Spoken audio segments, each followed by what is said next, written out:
2వ అధ్యాయం నుంచి దినాన్ని ధ్యానిస్తున్నాం. గత 2 వారములుగా యోనా గురించి మనం అనేకమైనటువంటి విషయాలు తెలుసుకున్నాం. దేవుడు మరియు యోనా, తన సేవకుడైనటువంటి యోనా విడిపోయారు. అనగా యోనా దేవుడితో ఒక గొడవ పెట్టుకున్నాడు. గొడవ పెట్టుకొని విడిపోయారు. యోనా దూరంగా వెళ్ళిపోయాడు. యోనా తన దేశం నుండి పారిపోయాడు. దేవుడు తనకు అప్పగించినటువంటి యొక్క పనిని విస్మరించి, ఆ పని నుంచి దూరముగా ఇష్టము లేక దేవుని యొక్క మాటకు అవిధేయత చూపించి పారిపోయాడు. అయితే ఇద్దరికి, ప్రభువైనటువంటి యేసుక్రీస్తుకి యోనాకి విభేదాలు వచ్చిన ఇద్దరు కూడా చివరికి కలవడం జరుగుతుంది. అయితే ఆ విధముగా కలవడానికి సమాధాన పడింది మొట్టమొదట ప్రభువైనటువంటి యేసుక్రీస్తే. ముందు అధ్యాయంలో దేవుడు ఏ విధముగా క్షమాకృపతో ఏ విధముగా దర్శించారో మనము చూసాం. యోబు గ్రంథంలో కూడా ఒక చక్కటి మాట ఉంటుంది. 33వ అధ్యాయము, యోబు 33వ అధ్యాయం 24వ వచనంలో ఒక మాట చూద్దాం. దేవుడు వాని యందు కరుణ చూపి పాతాళములోనికి దిగి వెళ్ళకుండా వానిని విడిపింపుము, ప్రాయశ్చిత్తము నాకు దొరికినని చాలండి సెలవిచ్చిన కనుక ఈ యొక్క వాక్య ప్రకారముగా దేవుడు ప్రభువైనటువంటి యేసుక్రీస్తు యోనా దగ్గరికి వచ్చారు. ఈ 2వ అధ్యాయంలో యోనా దేవుని దగ్గరికి వచ్చాడు. తిరిగి తన యొక్క విధిని నిర్వహించుటకు సిద్ధము వ్యక్తపరిచాడు. ఆ భాగం అంతా కూడా ఇందులో చూస్తాం. ఈ 2వ అధ్యాయంలో మొట్టమొదట వచనంలో 2వ భాగాన్ని చూసినట్లయితే యోనా యెహోవాను ఎలాగో ప్రార్థించెను అని ఉంటుంది. యోనా యెహోవాను ఎలాగో ప్రార్థించెను అని చూస్తాం. అదే ఇంగ్లీష్ వెర్షన్ అయితే then Yona prayed unto the lord his God అని ఉంటుంది. ఎందుకు ఈ మాట ఇంగ్లీష్ ని జ్ఞాపకం చేశానంటే దెన్ అని ఉంటుంది. అప్పుడు ప్రార్థించాడు. ఎప్పుడు ప్రార్థించాడు? ఇబ్బందులు, కష్టాలు, అవసరాలు, ఘోరమైనటువంటి ఉపద్రవంలో చిక్కుకున్న అప్పుడు దేవునికి ప్రార్థించాడు. కనుక మనము కూడా తీవ్రమైనటువంటి ఇబ్బందులలో ఉన్నప్పుడు అప్పుడు దేవుడిని ప్రార్థిస్తాము. నువ్వు ఏదైతే పోగొట్టుకుంటావో, ఏ విషయంలో చింతలో దిగులుగా నువ్వు ఉంటావో అప్పుడు నువ్వు ఎక్కడికి రావాలంటే దేవుని యొక్క కృపాసనం దగ్గరికి రావాలి. ఎందుకనంటే అక్కడ అనగా దేవుని యొక్క కృపాసనము దగ్గరకు నీవు రావాలి. కనుక ప్రియమైనటువంటి దేవుని సంగమా, ఇక్కడ నువ్వు ఎప్పుడైతే దేవుని యొక్క కృపాసనము దగ్గరికి వస్తావో అప్పుడు ఆయన తిరిగి నీ దగ్గరకు వస్తారు. నువ్వు పోగొట్టుకున్నదంతా కూడా ఎక్కడ ఉంటుంది అని అంటే దేవుని యొక్క కృపాసనము దగ్గర ఉంటుంది. కనుక నీవు తెలుసుకొని, తప్పిదము తెలుసుకొని దేవుని యొక్క కృపాసనము దగ్గరికి రావాలి. హోషియా గ్రంథంలో మరొక చక్కటి మాట చూస్తాము. హోషియా 5వ అధ్యాయము 15వ వచనంలో ఒక మాట చూస్తాము. వారు మనస్సు తిప్పుకొని నన్ను వెతుకు వరకు నేను తిరిగిన స్థలమునకు పోవుదును. తమకు దురవస్థ సంభవింపగా వారు నన్ను బహు శీఘ్రముగా వెతుకుదురు. కనుక ఇక్కడ గమనించినట్లయితే జాగ్రత్తగా నీవు మనస్సు తిప్పుకొని దేవుడిని వెతకాలి. ఎప్పుడైతే నీవు దేవుడి నుంచి దూరముగా వెళ్ళిపోతావో, నీ యొక్క మనసు తిప్పుకొని సత్యము తెలుసుకొని, నీ తప్పిదము తెలుసుకొని నీవు దేవుని దగ్గరికి రావాలి. అంతవరకు ఆయన నీ దగ్గరకు రారు. అదే మాట మనం చూస్తున్నాం. వారు మనస్సు తిప్పుకొని నన్ను వెతుకుదురు, నేను తిరిగి నా స్థలమునకు పోదును. తిప్పుకొని వచ్చేంత వరకు కూడా నన్ను వెతకు వరకు అని చూస్తున్నాం అక్కడ. కనుక ప్రియమైనటువంటి దేవుని సంగమా, వెతికితే మాత్రం ఎలాగొస్తానన్నారు? బహు శీఘ్రముగా, బహు శీఘ్రముగా అంటున్నారు ఇక్కడ. మన పాపముల వలన, అపరాధముల వలన మన మీదకు మనమే శ్రమలు తెచ్చుకుంటున్నాం. ఎవరో వచ్చి శ్రమలు నీ మీదకి కుమ్మరించి వెళ్ళిపోరు. ఎవరికి ఏమీ కూడా నీ గురించి పట్టదు. నీ యొక్క స్వయం కృతాపరాధమే, నీ పాపములే నీకు శ్రమలుగా నీ మీదకి వస్తున్నాయనే విషయాన్ని మనం గ్రహించాలి. కనుక అది గ్రహించి ప్రార్థిస్తే, వినయముగా దేవుని నీవు ప్రార్థిస్తే, యోనాలాగా నీవు ప్రార్థిస్తే, ఆయన కృపాసనం వద్దకు నీవు వచ్చినట్లయితే ఆయన కృపను నీవు పొందుకుంటావని ఇది నాన్న దేవుడు మనతో మాట్లాడుతున్నాడు. యోనా ఈ విషయాన్ని గ్రహించాడు. ఏమని గ్రహించాడనంటే, నన్ను దేవుడు సజీవంగా దాచాడు, అనగా మత్స్యము కడుపులోకి నన్ను తీసుకుని వెళ్ళి నన్ను అక్కడ జాగ్రత్తగా అద్భుతంగా ఆయన దాచాడు అన్న విషయాన్ని గ్రహించాడు. సముద్రంలోకి పడవేసిన వెంటనే ఇక నా పడేస్తున్నప్పుడే ప్రాణం పైకి పోవాలి, దేహము కిందకి ప్రాణం పైకి పోవాలి. కానీ దేవుడు ఆజ్ఞాపించిన ప్రకారముగా మత్స్యము కడుపులోకి వెళ్ళినప్పుడు ఆ యొక్క కడుపులో నుంచి తను గ్రహించినటువంటి విషయాన్ని ఇక్కడ యోనా మనకి తెలియజేస్తున్నాడు. కనుక ప్రియమైనటువంటి దేవుని సంగమా, ఇంకా ఏమని గ్రహించాడు అని అంటే, ఇంకా నాపై దేవుడు కృప చూపించాడు. నేను ఎంత ఘోరముగా ప్రవర్తించినా, ఆయన యొక్క మాటను నేను కొట్టివేసినా సరే ఆయన నాపై కృప చూపించారు అన్న విషయాన్ని గ్రహించాడు. నేను ఎంత తప్పిదము చేశానే, అయినా సరే ఆయన నన్ను మత్స్యము కడుపులో భద్రముగా నన్ను బ్రతికించారు అన్న వాస్తవాన్ని గ్రహించాడు. ఒకసారి చాలా ఘోరమైనటువంటి పాపము మన జీవితంలో మనం చేసినప్పుడు, ఎంత ఘోరమైన ఇంక ఎవరు కూడా క్షమించడానికి వీలు లేదు అన్నటువంటి పాపం చేసినప్పుడు, ఆ సమయంలో కూడా దేవుడు కరుణిస్తే ఏమనిపిస్తుంది అంటే, నేను ఎంత ఘోరముగా పాపం చేసినా సరే ఇటువంటి భయంకరమైనటువంటి అనారోగ్యం దానివల్ల నాకు వచ్చిందని నేను భావించినప్పటికీ కూడా నన్ను తిరిగి ఆయన బ్రతికించారే. నేను ఎంత ఘోరమైనటువంటి తప్పిదము చేశాను, ఎంత జాలిగా దేవుని యొక్క మాటను తృణీకరించి నేను పాపంలో ఎంతవరకు కూడా బ్రతికేనే అని ఒక్కోసారి జీవితంలో ఒక్కసారైనా ప్రతి ఒక్కరికి అనిపించగా మానదు. ప్రియమైనటువంటి దేవుని సంగమా, అప్పటి వరకు నేరం చేస్తూనే ఉంటాం, కానీ గ్రహించినప్పుడు దేవుని యొక్క ప్రేమ ఈ విధముగా ఉంటుంది. నేను చేసినటువంటి పాపానికైతే ఇక నాకు వెంటనే శిక్షించాలి, నన్ను అంతము చేయాలి, కానీ నా దేవుడు అలాగే చేయకుండా నన్ను కాపాడారే అని గ్రహించిన వెంటనే ఆయన కృపాసనం దగ్గరికి మనము రావాలి. కనుక మనము గ్రహించవలసింది ఏంటంటే, అటువంటి విషయంలో గ్రహించినప్పుడు, ఏ స్థలంలోనైతే నువ్వు గ్రహించేవో, ఏ క్షణంలో అయితే గ్రహించేవో, వెంటనే నువ్వు దేవునికి ప్రార్థించడము ప్రారంభించాలి. యోనా కూడా ప్రార్థించాడు. ఎక్కడ ప్రార్థించాడు? మత్స్యం యొక్క కడుపులో ఉండగా ప్రార్థించాడు. కాబట్టి ప్రార్థన ఎంతటి అగాధ స్థలములో నుంచి నువ్వు ప్రార్థన చేసినా దేవునికి చేరుతుందన్న విషయాన్ని ఇక్కడ మనము గ్రహించాలి. ఏ ప్రాంతం నుంచి, ఎటువంటి అగాధంలో నుంచి నువ్వు ప్రార్థించినా నీ ప్రార్థన దేవుని సన్నిధికి చేరుతుందన్న విషయం ఈ సందర్భంగా మనం గమనించాలి. యోనా ఎక్కడున్నాడనంటే నిర్బంధంలో ఉన్నాడు. మత్స్యం యొక్క కడుపు అనేటటువంటి చెరసాలలో ఉన్నాడు. ప్రిజన్ ఆఫ్ బెల్లి, ఆ యొక్క జైలులో చెరసాలలో ఉన్నాడు. కడుపులో అంతా కూడా చీకటి, లోపలేమి కూడా వసతులు ఉండవు. మత్స్యము కడుపులో ఉన్నాడు అని అంటే కళ్ళు కనిపించవు, సరిగ్గా ఊపిరి ఆడదు. అటువంటి భయంకరమైనటువంటి డంజన్ అంటారు. డంజన్ అంటే నేలమాళిగలు అంటుంటాము. అటువంటి నేలమాళిగలు లాంటి ప్రదేశం లాంటి ఆ యొక్క మత్స్యం యొక్క కడుపులో ఉన్నాడు. అయినా అంత ఘోరమైనటువంటి అగాధ స్థలంలో నుంచి అయినా సరే నువ్వు ప్రార్థిస్తే నీ మొర దేవునికి చేరుతుందనే విషయం మనం గమనించాలి.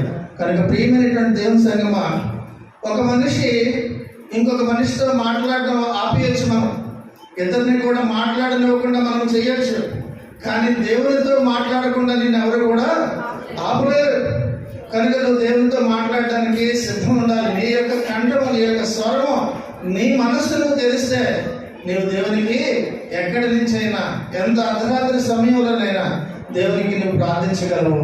ఆ ప్రార్థన దేవునికి చేరుతుందనే విషయం మనం గ్రహించాలి. యోనా సముద్రం యొక్క అడుగు భాగాన ఉన్నాడు. 130వ కీర్తనలో 1వ వచనంలో 1వ చరణంలో అక్కడ చూస్తాం మనం. యెహోవా అగాధ స్థలములలో నుండి నేను నీకు చాలండి. యెహోవా అగాధ స్థలముల నుండి నేను నీకు మొర్ర పెడుతున్నాను అని అంటాడు. మనకి ఇంకొక విషయం కూడా తెలుసు. పౌలు స్త్రీలు కూడా ఆ యొక్క చెరసాలలో ఉన్నారు. అర్ధరాత్రి ఆ యొక్క అపొస్తలుల కార్యాలు 16:26 చూస్తాం.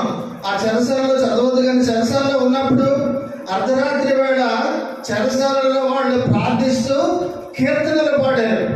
అలా ప్రార్థిస్తూ కీర్తనలు పాడిన వెంటనే జరిగినటువంటి సంఘటన మనందరికీ కూడా తెలుసు. చెరసాల పునాదులు అదలేను అని చూస్తున్నాం. దేవునికి మొర్ర పెడుతున్నప్పుడు ఆ ప్రార్థన యొక్క ప్రభావానికి భూమి కంపిస్తుంది. పౌలు శీలయ్య కూడా ప్రార్థన చేసినప్పుడు చెరసాల యొక్క పునాదులు అదలేను అనే మాట మనం చూస్తున్నాం. ప్రియమైనటువంటి దేవుని సంగమా, ఈ యోనా గ్రంథంలోనే 2వ అధ్యాయంలో 2వ వచనం మొదటి భాగంలో మనం చూసినట్లయితే, నేను ఉపద్రవంలో ఉండి యెహోవాకు మనవి చేయగా చాలండి, ఆయన నాకు ప్రత్యుత్తరం ఇచ్చాను. నేను ఉపద్రవములో నుండి యెహోవాకు మనవి చేయగా ఆయన నాకు ప్రత్యుత్తరం ఇచ్చాను మాట చూస్తున్నాం. ఇక్కడ యెహోవాకు మనవి చేయగల దాంట్లో ఐ క్రైడ్ అని ఉంటుంది ఇంగ్లీష్ వెర్షన్ లో. అనగా మొర్ర పెట్టడం. చాలా ప్రార్థన చేయడానికి మామూలు ఎప్పుడైతే చాలా గట్టి నోరు వస్తుంది అందరికి, కానీ ప్రార్థన చేయమన్నప్పుడు నోట్లో కోరుకుంటారు. మాట స్వరం రాదు, పైకి కూడా వినపడదు. నీవు గుసగుసలాడుతూ ప్రార్థన చేస్తే దేవునికి ఇష్టపడదు. దేవునికి కావాల్సింది దేవుని యొక్క సన్నిధికి ఎప్పుడు నీ ప్రార్థన చేరుతుంది అంటే మొర్ర పెట్టాలి. దేవునికి నీవు పాదముల యొద్ద పడి నీ పరిస్థితిని బట్టి నీ అవసరతను బట్టి దేవునికి మొర్ర పెట్టడం ప్రారంభించాలి. ఆ యొక్క అనుభవంలోనికి సగటు క్రైస్తవుడు రావాలి. ప్రియమైనటువంటి దేవుని సంగమా, కాబట్టి చాలా మంది ఇలాగ ప్రార్థించడం. మత్స్యంలో ఆ మత్స్యము యోనాకు ఎటువంటిది అంటే ఏసీ రూమ్ కాదు, సమాధి లాంటిది. ఆ మత్స్యంలో ఉన్నటువంటి యోనాకు ఆ పరిస్థితి అంతా ఎలా ఉందనంటే, నేను సమాధిలో ఉన్నట్టుంది నాకు అనే భావన తనకు ఉంది. అది ఒక చెరసాల లాంటిది, ఇంకెన్నటికీ కూడా బయటకు వచ్చేటటువంటి పరిస్థితి లేదు అని అనిపించేటటువంటి పరిస్థితుల్లో యోనా ఉన్నాడు. దేవుని కోసం మనం దేవుని కోపం వలన అక్కడ యోనా ఉంచబడ్డాడనే విషయాన్ని మనం గమనించాలి. కనుక ప్రియమైనటువంటి దేవుని సంగమా, ఇక్కడ అదే 2వ అధ్యాయం 2వ వచనం చివరి భాగంలో, పాతాళ గర్భములో నుండి నేను కేకలు వేయగా నీవు నా ప్రార్థన ఎక్కడి నుంచి ప్రార్థించండి? పాతాళ గర్భములో నుండి అన్న మాట చూస్తున్నాం. బెల్లీ ఆఫ్ హెల్, పాతాళ గర్భములో నుండి యోనా ప్రార్థించాడు. యోనా ప్రార్థన గురించి మనం జ్ఞాపకం చేసుకున్నప్పుడు బాధలో వచ్చినటువంటి స్వరము వేరేగా ఉంటుంది. దేవుడు మాత్రము బాధలో నుంచి వచ్చినటువంటి స్వరాన్ని ఆయన ఎన్నడూ కూడా అలక్ష్యము చేయరు. కాబట్టి నీకంటే నాకంటే దేవునికి బాధలో నుంచి వచ్చినటువంటి స్వరం తాలూకా ఆ యొక్క విలువ దేవునికి తెలుసు. అందుకని అటువంటి స్వరాన్ని వెంటనే ఆయన విని నీ దగ్గరికి పరుగున వచ్చేటటువంటి కృపగల దేవుడు మనము కలిగి ఉన్నాము. కనుక మనము మరొక విషయాన్ని గమనిస్తే, నువ్వు మరో లోకంలో అనగా ఒకవేళ నరకంలోనికి వెళితే అక్కడి నుంచి నీవు మాత్రం ఎంత ప్రార్థించినా ఫలితము ఉండదు.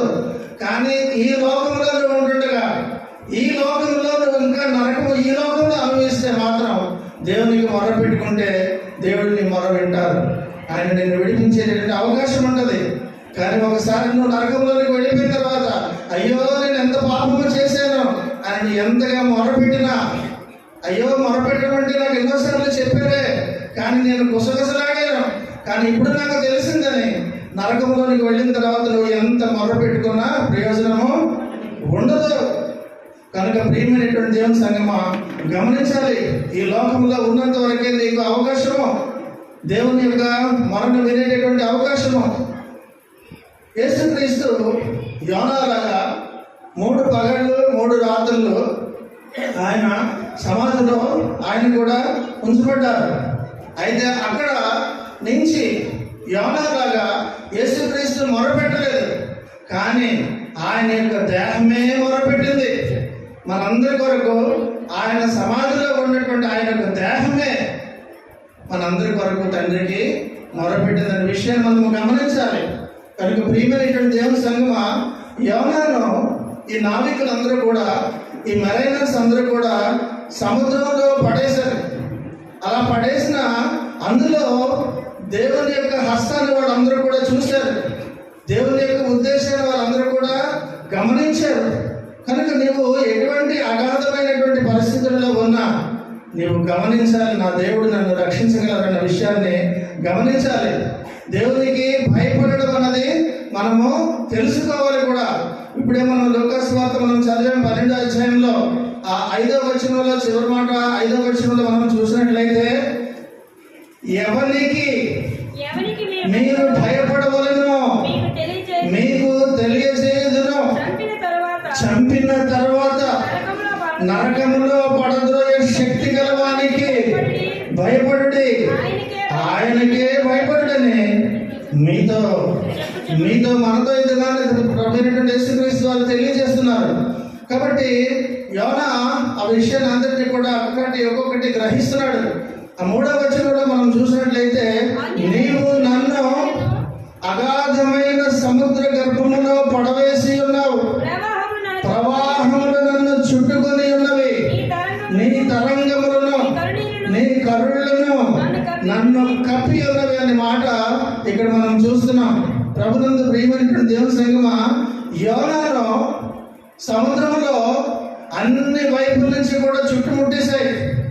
అన్ని వైపుల నుంచి కూడా ఒక్కోసారి మన యొక్క పరిస్థితులు కూడా కష్టాలు ఒకేసారి అన్ని వైపుల నుంచి అష్టదిగ్బంధం అంటాం. అన్ని వైపుల నుంచి కూడా ఒక్కోసారి మనల్ని చుట్టుముట్టేస్తాయి. ఒకటి అవుతుంది అనేసరికి ఇంకొకటి, ఇదే కదా అనేసరికి ఇంతకంటే పెద్దది. ఇలాగా యోనా తాలూకా పరిస్థితి ఎలాగైతే సముద్రంలో పక్కన మత్స్యం గడుపులో చుట్టూ కూడా భయంకరమైనటువంటి ప్రవాహ జలముల యొక్క ఘోష ఇవన్నీ ఎలాగైతే చుట్టుముట్టాయో, నీ జీవితంలో నా జీవితంలో కూడా అలాగే చుట్టుముట్టినప్పుడు ప్రభువైనటువంటి యేసుక్రీస్తుని యోనా జ్ఞాపకం చేసుకున్నట్లుగా జ్ఞాపకం చేసుకోవాలి ప్రియమైనటువంటి దేవుని సంగమా. కాబట్టి శ్రమలనే ప్రవాహాలతో చుట్టుముట్టబడ్డాడు. కనుక అక్కడి నుంచి మనం గమనించినట్లయితే యోబు గురించి కూడా మనం గమనిస్తే, తన అనుచరులు కానీ తన యొక్క స్నేహితులే అందరూ కూడా నిందిస్తూ అందరూ కూడా చుట్టుముట్టడం అక్కడ మనం చూస్తున్నాం. విలాప వాక్యాల్లో కూడా ఒక చక్కటి మాట ఉంటుంది. విలాప వాక్యాలు 3వ అధ్యాయము 7వ వచనంలో ఒక మాట చూద్దామా? విలాప వాక్యాలు 3వ అధ్యాయం 7వ వచనం చూస్తే, ఆయన నా చుట్టూ కంచె వేసి ఉన్నాడు, నేను బయలు వెళ్ళకుండాన్నట్లు బరువైన సంఖ్యలు నాకు వేసి ఉన్నాడు అన్న మాట మనం అక్కడ చూస్తున్నాం. యోనా ఇందాక చదివినటువంటి మాటలు చూస్తే ఏమంటాడంటే, నీ తరంగములను నీ కర్రలను అని దేవుడితో అంటున్నాడు. నీ అన్న మాట అంటున్నాడు. నీ తరంగములను నీ కర్రలను అన్న మాట మనం చూస్తున్నాం అక్కడ. కనుక ఇవన్నీ గమనించినప్పుడు తన యొక్క ఉద్దేశము దేవుని యొక్క ఆ సముద్రం తాలూకా ఆయన తరంగాలు ఆయన కర్రలు అన్నీ కూడా నన్ను చుట్టుముట్టాయని మాట అంటున్నాడు. ఇక్కడ మనం గమనించినట్లయితే మరొక సందర్భం మనకు జ్ఞాపకం తెచ్చుకోవాలి. ఆయన సముద్రాన్ని గాలిని గర్తించినప్పుడు వారందరూ ఏమనుకున్నాడు, ఈయనకు గాలియు సముద్రమును లోపడుచున్నవని చెప్పుకోవడం అన్న మాట కూడా మనం చూస్తున్నాం. అనగా యేసుక్రీస్తుకి సమస్తము మీద కూడా అధికారం ఉంది. నిమ్మడించు అనగానే సముద్రం నిమ్మడిస్తుంది. అయితే ఇక్కడ జరిగినటువంటి ఏమిటంటే, ఇప్పుడు కూడా అదే సముద్ర తరంగాల్ని ఆయన ఆనాడు నిమ్మడింపమని గర్తిస్తే, ఈనాడు అదే సముద్రానికి ఆయన ఇచ్చినటువంటి ఆజ్ఞ ఏంటంటే, వాడిని పట్టుకోండి, వాడిని చుట్టుముట్టు అని అదే సముద్రానికి ఆయన ఆజ్ఞాపించారు. ఏ సముద్రం అయితే నిన్ను చుట్టుముడుతుందో దానిని నిమ్మళింప చేయగలవాడు ఆయనే. ఏ సముద్రాన్ని అయితే నువ్వు భయపడకుండా, దేవునికి భయపడకుండా, శ్రమలకు భయపడకుండా ఉన్నావంటే ఆ సముద్రానికి కూడా ఆయన ఆజ్ఞ ఇచ్చి పట్టుకోవాడిని అని చెప్పగలిగినటువంటి గొప్ప దేవుడు ప్రభు అయినటువంటి యేసుక్రీస్తు. ఆయనకు మాత్రమే సమస్తమైనటువంటి సృష్టి మీద అధికారం ఉన్నదన్న విషయం మనం గమనించి జాగ్రత్తగా ఆయనకు మనం మొరపెట్టడము ప్రారంభించాలి. ప్రియమైనటువంటి దేవుని సంగమా, ఇది నాన్న యోనాకి 42వ కీర్తన గుర్తుకొచ్చింది. 7వ చరణంలో అక్కడ జ్ఞాపకం వచ్చింది. ఏమిటో 42వ కీర్తన 7వ చరణంలో ఉన్నది, నీ జల ప్రవాహ దారుల ధ్వని విని కరడు కరడును పిలుచుచున్నది, నీ అలలన్నీయు నీ తరంగములన్నీయు నా మీదుగా పొర్లి పారి చాలండి. కనుక దావీదు ఆనాడు ఫిగరేటివ్గా చెప్పాడు, నీ అలలన్నీయు నీ తరంగములన్నీయు అని సాదృశ్యంగా చెప్పాడు. కానీ యోనా అయితే తన జీవితంలో ఇప్పుడు అదే అలలు తరంగములన్నీ కూడా చుట్టుముట్టడం అన్నది లిటరల్ గా చూస్తున్నాడు, అక్షరాల అనుభవిస్తున్నాడు. ఆనాడు దావీదు అయితే ఫిగరేటివ్ గా చూశాడు, కానీ లిటరల్ గా యోనా ఇది నాన్న సముద్రంలో ఉండి ఆ మాటలు జ్ఞాపకం వచ్చాయి, అవును కదా అన్నట్టుగా. కాబట్టి యోనా మత్స్యము కడుపులో ఉన్నాడు, ప్రాణాంతకు వచ్చినంతగా జలాలు తనని చుట్టుముట్టేని అంటున్నాడు. అనగా మత్స్యము కడుపులో ఉన్నాడు. మత్స్యము సముద్రపు ప్రవాహంలో ఉన్నది కదండి. ఒకవేళ తప్పించుకొని మత్స్యంలో నుంచి బయటకు వచ్చిన బయట ఏముంది? సముద్రం ఉంది. అనగా ఏ విధంగా కూడా తప్పించుకునే అవకాశం లేదు అక్కడ. అలాగే ఇంకొకటి గమనిస్తే, నాచు, సముద్రపు నాచు నా తలకు చుట్టుకొని ఉన్నది అన్నాడు. ఒకటి కడుపులో ఉన్నాడు, బయటకు ఒకవేళ వచ్చేసిన సముద్రం ఉంది. ఒకవేళ లోపల నుంచి బయటకు వచ్చేద్దామన్నా సరే రాలేనటువంటి పరిస్థితుల్లో నాచుతోటి ఆనాడు తలకి ఆ యొక్క వృక్షం అంతా కూడా పట్టేసినట్టుగా అబ్షాలోంకి ఈ దినాన్న తప్పించుకోలేనటువంటి విధముగా యోనాని ఆ యొక్క నాచు తలపై పట్టుకొని బంధించి ఉన్నట్టుగా మనం గమనిస్తున్నాం. ప్రియమైనటువంటి దేవుని సంగమా, అనగా అర్థం ఏంటంటే, నీకు నీవుగా ఎక్కడ నువ్వు బంధించబడ్డావో, ఏ యొక్క ఇరుకు ఇబ్బందుల్లో నీవు చిక్కుకొని ఉండిపోయావో, నీకు నీవుగా బయటికి రాలేవు. వెళ్ళడం నీకు సులువే పాపంలోనికి, కానీ అందులో నుంచి నువ్వు రావాలని అంటే నీ వల్ల కాదు. యోనా కూడా అలాగే తను రాలేనటువంటి పరిస్థితిలో ఉండిపోయాడు. అలా ఉండిపోయినటువంటి తాను ఇక నేను రాలేనని గమనించినటువంటి తాను ప్రార్థన చేయడం ప్రారంభించాడు. కనుక ప్రియమైనటువంటి దేవుని సంగమా, నీ మీద నీవు ఆధారపడితే,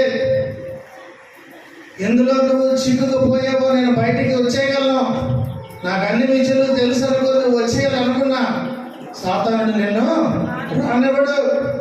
కాబట్టి నువ్వు ఎవరి సహాయం తీసుకోవాలి?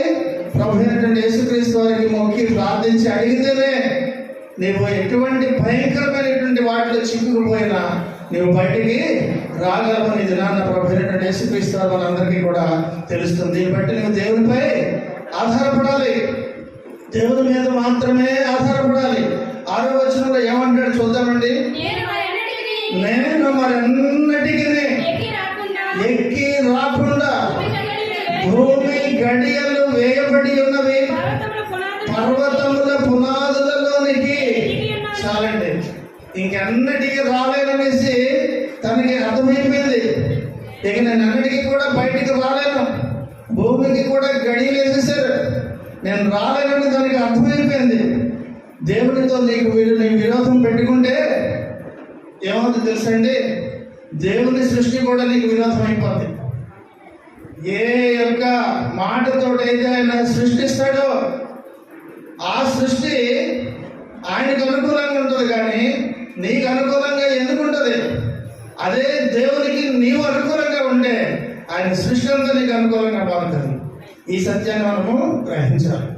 కనుక ప్రియమైనటువంటి దేవుని సంగమా, పారిపోవాలని చూశాడు కానీ రాలేడు. దేవుని సృష్టి కూడా తనకి విరోధంగా మారిపోయింది. 4వ వచనంలో చెప్పినట్టుగా నీ సన్నిధిలో నుండి చాలండి వెలువైపడ్డాను అన్నాడు. వెలువైపడ్డం అంటే ఆ మాట చాలా కఠినమైనటువంటి మాట. ఇక అన్నిటికీ కూడా రానివ్వకపోవడమే వెలువైపడ్డం. దేవాన్ని సన్నిధి నుంచి నేను అందరి పక్క నుంచే వదలలేదు, వెలువైపడ్డాను అనేసి అంటున్నాడు ప్రియమైన దేవుని సంగమా. అంటే నా పని అయిపోయింది, నాకు ఇంకా ఏ మార్గమో కూడా లేదని అనుకున్నాడు. ఒకవేళ యోనా తనకు ఉన్నటువంటి ఆ అన్ని పాత నిబంధనలు అంతా కూడా ఒకవేళ జ్ఞాపకం చేసుకొని పలానా వాడి ద్వారా ఇలా జరిగింది కదా, నేను కూడా బ్రతుకుతానని అనుకుందామని అనుకుంటే ఎంతవరకు కూడా యోనాకి జరగని ఆ యొక్క సంఘటనకి ముందుగా ఆ తర్వాత కానీ ఎవరు కూడా మత్స్యపు కడుపు నుంచి బయటకు వచ్చిన దాఖలాలు లేవు. ఒకవేళ చూసి ధైర్యపడతాం, అలాంటి వచ్చాడు కదా, పలానా వాడిని ఆయన మత్స్యపు నుంచి బయటికి తీసుకొచ్చాడు కదా, నేను కూడా అలాగే వచ్చేస్తానులే అని అనుకుని ధైర్యపడతామని అంటే అటువంటి దాఖలాలు కూడా ఎక్కడా లేవు. ఒకవేళ యోబుని జ్ఞాపకం చేసుకొని ధైర్యపడతామని అనుకుంటే, యోబు అయితే చెల్ల పెంకుతోటి ఆ యొక్క పెంట కుప్ప మీద కూర్చొని ఉన్నప్పుడు యోబునైతే రక్షించారు, దావీదునైతే గుహలో నుంచి రక్షించారు, యోసేపునైతే గుండెలో నుంచి రక్షించారు. కానీ నాలాంటి పరిస్థితి ఇంతవరకు ఎవరికి రాలేదే. ఎంత భయంకరమైనటువంటి ఆ యొక్క మత్స్యపు కడుపులో నుంచి నేను అలాగే బయటకు వస్తాను, ఇక నా పని అయిపోయింది అని అనుకుంటున్నాడు. కనుక ప్రియమైనటువంటి దేవుని సంగమా, ఇటువంటి పరిస్థితుల్లో ఒకవేళ నువ్వు ఉన్నా, అంతకంటే భయంకరమైనటువంటి పరిస్థితుల్లో ఉన్నా, నీవు ఒప్పుకుంటే, వినయముగా ప్రార్థిస్తే, దేవుని దగ్గర మోకరిల్లితే ఆయన నిన్ను బయటికి తీసుకురాగలనేది నాన్న దేవుడు మనతో చెబుతున్నారు. ఒకవేళ యోబుకు వచ్చింది అయితే ఇక నేను ఏ విధంగా కూడా నేను బయటకు వచ్చేటటువంటి పరిస్థితి లేదు కనుక ఒకే ఒక మార్గం ఉంది, మిరకిల్ మెర్సీ, అద్భుతమైనటువంటి కృప ద్వారా అది ఉంటే తప్పించి బ్రతికితే నేను ఆ విధంగానే బ్రతకాలి, కానీ ఇంకొక విధంగా ఈ యొక్క మత్స్యం కడుపు నుంచి బయటకు వచ్చే ప్రసక్తి లేదు అని తనకు అర్థమైపోయింది. ఇంకా ఏమనుకుంటున్నాడు అంటే, నేను ఎంత క్రూరుడిని, ఎంత భయంకరంగా నేను ప్రవర్తించాను, దేవుని యొక్క మాటని నేను కొట్టివేశాను, అందుకే ఆయన నన్ను తన సన్నిధి నుంచి తోసివేశారు, వెలివేసినట్టుగా అయిపోయానే అని విచారిస్తున్నాడు. ఒక్కోసారి నీకు అటువంటి పరిస్థితి వచ్చినప్పుడు ఇలాగే కూడా ఒక్కోసారి మనం అనుకుంటాం, నేను ఎంత ఘోరంగా దేవునికి వ్యతిరేకంగా ప్రవర్తించాను, అందుకే నాకు ఇటువంటి దుస్థితి వచ్చింది అని మనం అనుకునేటువంటి సంఘటనలు కూడా ఉంటాయి. గమనించాలి, నువ్వు తెలుసుకోవడమే తడుపు, తెలుసుకున్న తర్వాత నీకు విడుదల ప్రారంభమవుతుందని మనం గమనించాలి. యెషయా గ్రంథం 49వ అధ్యాయంలో 14వ వచనంలో ఒక మాట మనం జ్ఞాపకం చేసుకుందాం. యెషయా 49:14లో చూస్తే, అయితే సియోను యెహోవా నన్ను విడిచిపెట్టి ఉన్నాడు, ప్రభువు నన్ను మరచి ఉన్నాడని, చాలండి, ప్రభువు నన్ను మర్చిపోయాడని ఆ రోజు ఎలాగైతే అనుకున్నారో వాళ్ళు, ఈ దినాన్న యోనా కూడా అనుకుంటున్నాడు, ఇక నా పని అయిపోయింది, ప్రభువు నన్ను ఇంకా మర్చిపోయారు, నన్ను విడిచిపెట్టేశారు అని అనుకుంటున్నాడు. ఒక్కోసారి మనము కూడా మనలో ఉన్నటువంటి సాతాను అటువంటి అపనమ్మకమైనటువంటి మాటలు మనలోకి వచ్చేలాగా చేస్తాడు. నువ్వు భయంకరమైన పరిస్థితుల్లో ఉన్నావు, ముందు చేయవలసింది ఆ తెలివితేటలు దేవుడి దగ్గరికి వెళ్ళాలని ముందు ఉండవలసింది, ఇప్పుడు నువ్వు ఎక్కడికి కూడా వెళ్ళలేవు, నువ్వు భయంకరమైనటువంటి ఊపులో నువ్వు ఇరుక్కుపోయావు కదా, ఇక నువ్వు బయటికి రాలేవు అని నిన్ను ఇంకా మానసికంగా ఫిక్స్ చేయడానికి సాతాను ఎప్పుడు కూడా చూస్తాడు. కానీ దేవుని యొక్క వాక్యం ఏం చెప్తుందనంటే, రోమీయులకు రాసిన పత్రిక 11వ అధ్యాయం 2వ వచనంలో ఒక మాట ఉంటుంది. రోమీయులు 11:2 చూస్తే జాగ్రత్తగా చిన్న మాట వినండి, తాను ముందెరిగిన తన ప్రజలను, చాలండి, దేవుడు ఎప్పటికీ విసర్జించే ముందు నువ్వు ఆల్రెడీ నువ్వు ఎవరో తెలుసు, కాకపోతే నువ్వు సాతాను యొక్క వలలో పడి నువ్వు ఆ యొక్క ఘోరమైనటువంటి పాపంలో పడిపోయావు, అయినా సరే ఆయన నిన్ను విసర్జించనన్నాడు. అందుకే అంటున్నాడు, తాను ముందెరిగిన తన ప్రజలను దేవుడు విసర్జింపరు, విడిచిపెట్టరు. కాకపోతే నువ్వు వస్తావా, నీకు ఇష్టం ఉందా లేదా, నువ్వు అడుగుతావా లేదా అని దేవుడు చూస్తారు, కానీ ఎవరిని కూడా దేవుడు బలవంతము చేయరు. కనుక నువ్వు తీవ్రమైనటువంటి సమస్యలో ఉన్నప్పుడు నిన్ను ఊరుకొప్పించేది, నీకు ఉపశమనం ఇచ్చేది నీ విశ్వాసమే. నీలో ఆ విశ్వాసం రావాలి, నా ప్రభువు గొప్ప దేవుడు, ఆయన నన్ను విడిపించగలరు, ఆయన మాత్రమే నన్ను రక్షించగలరు అనే విశ్వాసము మొదటిగా నీలో ఉండాలి. ప్రియమైనటువంటి దేవుని సంగమా, యోనా యొక్క విశ్వాసం ఏం చెబుతుందంటే, నేను సముద్రపు అగాధములలో నేను ఉన్నా, భూమి గడియలు వేసేసినట్టున్నా, నా తలకు నాచు అంటిపెట్టి చుట్టేసినట్టు బంధించేసిన. యోనా యొక్క విశ్వాసం ఏం చెబుతుందంటే, నీ సన్నిధిలో నుండి నేను వెలివేయబడినను, నీ పరిశుద్ధాలయము తట్టు మరలా చూచేదని అనుకుంటుంది. కనుక తన యొక్క విశ్వాసం నీ పరిశుద్ధాలయం తట్టు నేను మరలా చూచేదని అనుకున్నాడు. తన యొక్క విశ్వాసం ఏదో కోసం దేవుడు ఆయన అనుకుంటే నన్ను రక్షించగలరు, ఆయనకు సామర్థ్యం ఉంది అని మాత్రం తన యొక్క విశ్వాసములను తొడిగిసలాడడం మనము గమనిస్తున్నాం ప్రియమైనటువంటి దేవుని సంగమా. కాబట్టి నేను మళ్ళీ భూమిని చూస్తాను, నేను మళ్ళీ కూడా మన దేవుని యొక్క సన్నిధికి రాగలను అనే విశ్వాసం ఉంది తనకి. 119 కీర్తన 175లో కూడా ఒక మాట చూస్తాం. 119, 175లో చూసినట్లయితే, నీవు నన్ను బ్రతికింపుము, చాలండి, నీవు నన్ను బ్రతికింపుము, నేను నిన్ను స్తుతించదనని అన్నట్టుగా యోనా కూడా అంటున్నాడు, నీ సన్నిధిలో నుండి వెలివేయబడినను, నీ పరిశుద్ధాలయము తట్టు మరలా చూచేదనని అనుకుంటున్నాడు. ఒకవేళ నేను ఒక విధంగా జరగకపోయినా, నేను ఒకవేళ ఈ అగాధంలో నేను కూరుకుపోయి ఒకవేళ నేను మరణించవలసిన పరిస్థితి ఉన్నా, నీవు నన్ను విడిచిపెట్టవు, నా ఆత్మ అబ్రహాము రొమ్మున ఆనుకుంటుందన్న ధైర్యం కూడా కలిగి ఉన్నాడు. కారణం ఏంటంటే, ఆయన అప్పుడు కూడా కరుణిస్తే ఇతని యొక్క ఆత్మ నశించకుండా అబ్రహాము రొమ్మున ఆనుకునేటటువంటి భాగ్యం నాకు ఉండదని ఆ విశ్వాసాన్ని కనపరిచాడు. దేవా, నేను పాపాలు చేశాను, ఇక నేను మరణానికి అంచును వచ్చేసాను, కానీ ఆఖరి క్షణంలో కూడా నేను నిన్ను ప్రార్థిస్తున్నాను, ఒకవేళ నా యొక్క ఆయుష్ ఇక్కడితో ఒకవేళ అయిపోయినా నా ఆత్మ మాత్రం నరకంలో విడిచిపెట్టకుండా నీవు అబ్రహాం రొమ్మున నేను ఆడుకున్నట్టుగా నా ఆత్మను కూడా నువ్వు రక్షించగలవనే విశ్వాసాన్ని యోనా ఇక్కడ ప్రదర్శించడం మనందరం కూడా చూస్తున్నాం. కనుక ప్రియమైన దేవుని సంగమా, యోనా అంటున్నాడు, దేవా, నువ్వు నన్ను బ్రతికిస్తే నా క్రూరత్వానికి, నా బుద్ధి లేనటువంటి తనానికి నేను చనిపోవలసినటువంటి పరిస్థితి వచ్చినా, ఒకవేళ నీవు నన్ను బ్రతికిస్తే, 9వ వచనంలో అంటాడు, కృతజ్ఞతాస్తుతులు చెల్లించి నేను నీకు బలులు అర్పించును, నేను మొక్కుకొనిన మొక్కుబడులు చెల్లింపగా మాననంటున్నాడు. కనుక తన యొక్క విశ్వాసాన్ని ఏ విధంగా ప్రదర్శించి, ఒకవేళ నువ్వు నన్ను బ్రతికిస్తే ముందుగానే తను దేవునికి నేను కృతజ్ఞతలు చెల్లిస్తాను, మొక్కుబడులు చెల్లిస్తానన్న మాట అనుకుంటున్నాడు.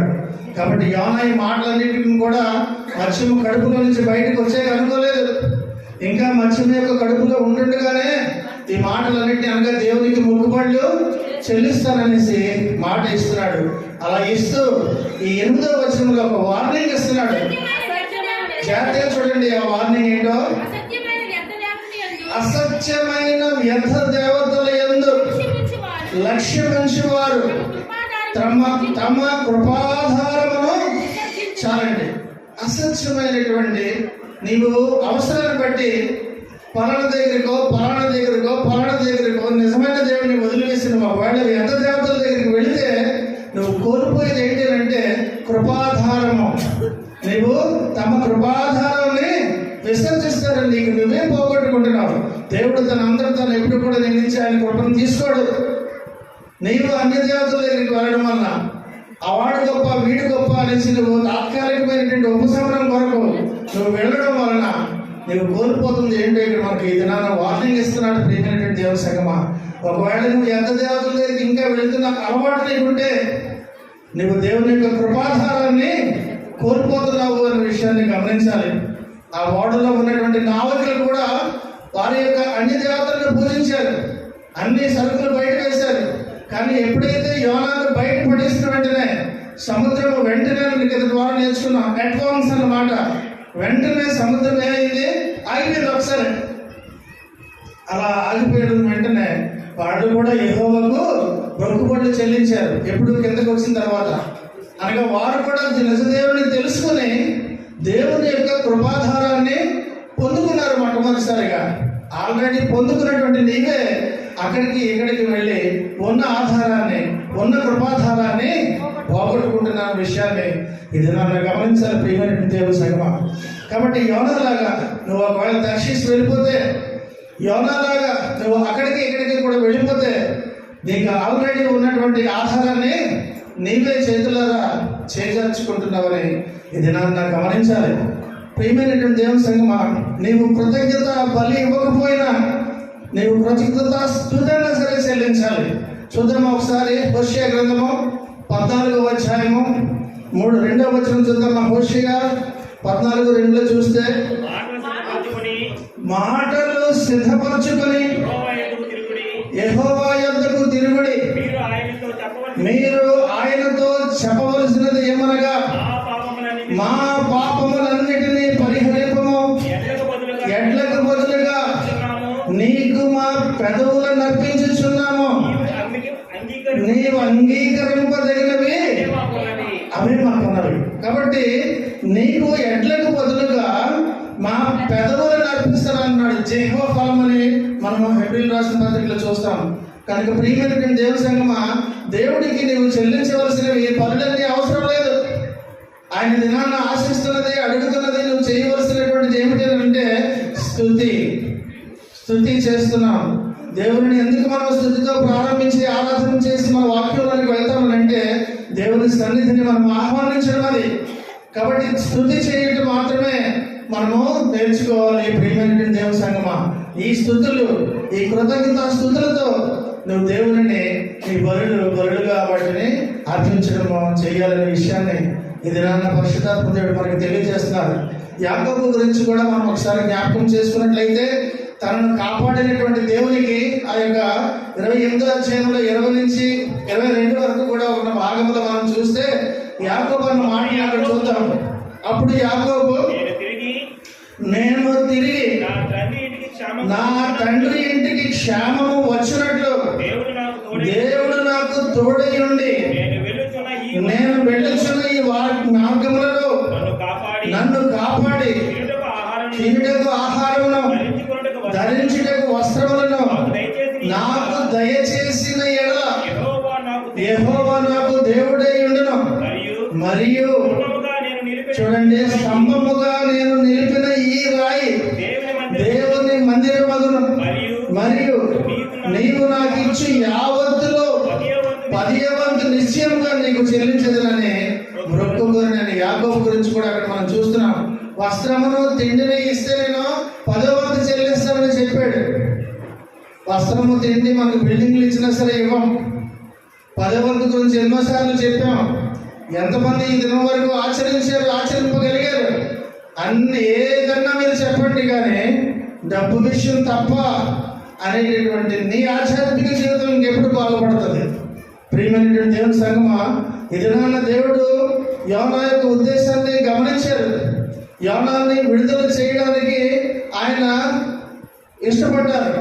యోనా కూడా తన యొక్క ఆయన మత్స్యం గడుపులో నుండి తను ఒప్పుకునేటువంటి మాటలు బట్టి అర్థమైంది ఏంటంటే, దేవ నేను నన్ను బయటికి తీసుకొస్తే మొక్కుబడి చెల్లిస్తానని అంటే అర్థం ఏంటంటే, నేనేవా వెళ్తాను, నువ్వు చెప్పినట్టుగా తర్షీసు నుంచి వెళ్ళిపోయాను కదా, వెళ్ళిపోవాలని, నేను ఇప్పుడు నేనేవా వెళ్తానని తన యొక్క అంగీకారాన్ని కూడా తెలియజేస్తూ నేను మొక్కుబడి నీకు చెల్లిస్తాను అన్న మాటను మనం చూస్తున్నాం. కనుక ప్రియమైనటువంటి దేవుని సంగమా, మనం గమనించినట్లయితే చివరిగా ఎంతగా ప్రమాణం చేసి మొక్కుకొని కృతజ్ఞతలు చెల్లించాక యోనా మత్స్యము కడుపు అనేటువంటి చెరసాల్లో ఆయన బయటికి రావడము, ఆ తర్వాత ఆఖరిగా మనందరం కూడా చూస్తున్నాం. అనగా మరణములో నుండి జీవంలోనికి వచ్చాడు. అనగా మత్స్యము కడుపులో అతను చనిపోలేదు. అక్కడి నుండి తను జీవులు ఉన్నటువంటి ద ల్యాండ్ ఆఫ్ లివింగ్, జీవం ఉన్నటువంటి ఆ యొక్క భూమి మీదకి తీసుకురాబడ్డాడు. దేవునికి మహిమ కలుగును కాక. దేవునికి గట్టిగా చెప్పట్లు కొడతామా? దేవునికి మహిమ కలుగు. కనుక నీవు అగాధమైనటువంటి స్థలములలో నువ్వు ఉన్నా సరే, పదే ఈ దినం నీకు నాకు చెబుతున్నటువంటి మాట, నీవు ఇంకా చనిపోయేటువంటి పరిస్థితులు వచ్చినా నువ్వు ప్రార్థిస్తే నేను అక్కడి నుంచి అగాధ నుంచి తిరిగి భూమి మీదకి నిలబడతారనే విషయం దినాన్ని దేవుడు మనకు తెలియజేస్తారు. ఇది యోనా పునరుద్ధానము, మరణం నుండి కాదు కానీ సమాధి నుండి దానికి వచ్చినటువంటి మరొక అవకాశం అని కూడా మనము గమనించాలి.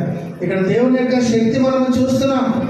మనుషులతో దేవుడు మాట్లాడడం చూస్తున్నాం. ఆ 10వ వచనంలో చివరిగా ఏమన్నాడంటే అక్కడ అంతలో యెహోవా మత్స్యమునకు ఆజ్ఞ ఇయ్యగా అది యోనాను నేల మీద కక్కినని చూస్తున్నాం. ఏ యొక్క మత్స్యానికైతే ఆయన ఆజ్ఞ ఇచ్చి వాడిని మింగే అని అన్నారో అదే నోటి నుంచి ఆజ్ఞ ఇచ్చి వాడిని కక్కి అంటే ఒడ్డుకు తీసుకొచ్చి కక్కివేయడం అన్నది మనం లిటరల్గా మనం చూస్తున్నాం. ఇది కల్పితమైన కథ అయితే యేసుక్రీస్తు వారు దీనిని ఎత్తి చూపించారు అక్కడ. కనుక ఇది జరిగినటువంటి వాస్తవమైన కథ కనుకనే వాస్తవం అయితేనే యేసుక్రీస్తు వారి రోడ్లో నుంచి వస్తుందన్న విషయాన్ని కూడా మనం గమనించాలి. కనుక ప్రియమైన దేవుని సంగమా, మొట్టమొదటి చెప్పినట్టుగా యోనా తానే యేసుక్రీస్తు గొడవ పెట్టుకున్నాడు. కానీ చివరకు ప్రభు యేసుక్రీస్తు వారు కృప చూపించారు. అలా కృప చూపించి ఇక ఎన్నడూ కూడా తనతో కలహించలేదు. ఒకసారి నువ్వు దేవునికి దగ్గరకు వస్తే ఏ యొక్క సహవాసాన్ని అయితే కోల్పోయి తిరిగి దేవుని దగ్గర తప్పు తెలుసుకొని వస్తే ఆయనకి ఎన్నడూ కూడా నిన్ను విడిచిపెట్టారన్న విషయాన్ని కూడా ఇది నాన్న యోనాని ఎప్పుడు కూడా విడిచిపెట్టలేదు. యేసుక్రీస్తు పునరుద్ధానికి సాదృశ్యముగా ఈ యొక్క యోనా 3 పగలు 3 రాత్రులు కూడా ఉన్నట్టుగా యేసుక్రీస్తు కూడా చనిపోయి సమాధి చేయబడ్డారు. ఆయన సమాధిలో ఉంచబడ్డారనే విషయం మనం చూస్తున్నాం. మన కోసము, మన పాపముల కోసము, వారి యొక్క పరిహారం చెల్లించడానికి ఆయన 3వ దినాన చనిపోయి తిరిగి 3వ దినాన పునరుద్ధానం అవ్వడం అన్నది మనము చూస్తున్నాం ప్రియమైన దేవుని సంగమా. కాబట్టి ఆ తర్వాత యోనా నినెవేకు వెళ్ళడానికి, బోధించడానికి, పశ్చాత్తాపడని చెప్పడానికి ఎలాగైతే వెళ్ళాడో యేసుక్రీస్తు యొక్క పునరుద్ధానం తర్వాత కూడా ఆయన అనుసరించినటువంటి అనుచరులందరూ కూడా ఈ సర్వలోకానికి వెళ్ళి సువార్త చాటని చెప్పినట్టుగా ఇప్పుడు మనందరికీ కూడా బోధిస్తున్నటువంటి మాట, నీ యొక్క పాపముల విషయమై నువ్వు తెలుసుకొని పశ్చాత్తాపడి దేవుని దగ్గరికి రండి అని ఆ ఎలాగైతే చాటారో ఈ దినాన్ని కూడా మనకు ఆ విషయాన్ని జ్ఞాపకం చేస్తున్నారు. కానీ ప్రియమైన దేవుని సంగమా, మనందరం కూడా ఒకసారి ఆత్మ పరిశీలన చేసుకుందాం.